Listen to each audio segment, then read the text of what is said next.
توی این ویدیو 2 دقیقه فرصت دارم تا دراگون رو بکشم و اگه نتونم بکشم من واقعا نوب هستم. برو بریم. لیتس گو.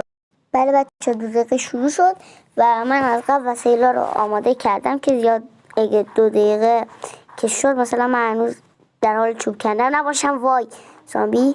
خب ما جهت اینو ببینیم کجا رفت. این بر ای یک زامبی میکشمت. اگه نکشمت من نوبم. خب این از این. آقا به خاطر این زامبی های مزاحمم که دیگه کارمون بیشتر طول میکشه.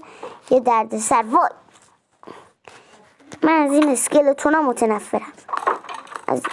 اصلا من از این اسکلتونا از اول که با ماینکرافت آشنا شدم از اینا متنفر بودم.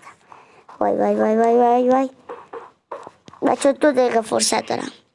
2 دقیقه فرصت. کجا رفتیم؟ کجا داره؟ اونور داره میره اونور. آره داره میره اونور. خب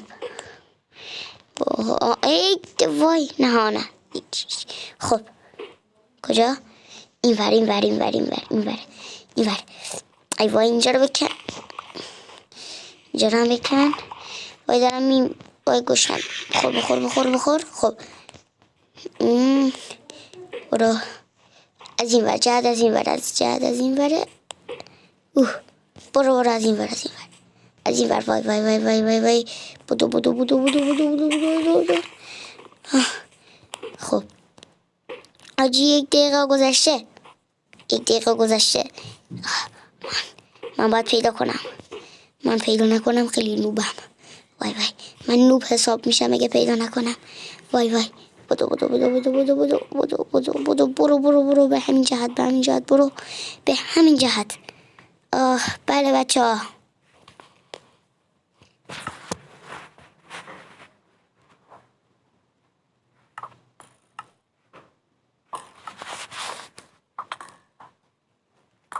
بله بچه ها 2 دقیقه شد. ای بابا این چی میگه؟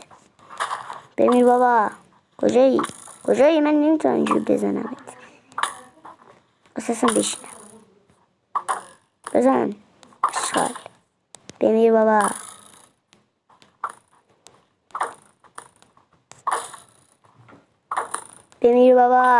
آی بچه داره میزنه. وای آقا نمیخوام تایم ویدیو رو به خاطر این زیاد کنم. خب بله 2 دقیقه شد. من نتونستم بکشم. تا ویدیو دیگه بدرود.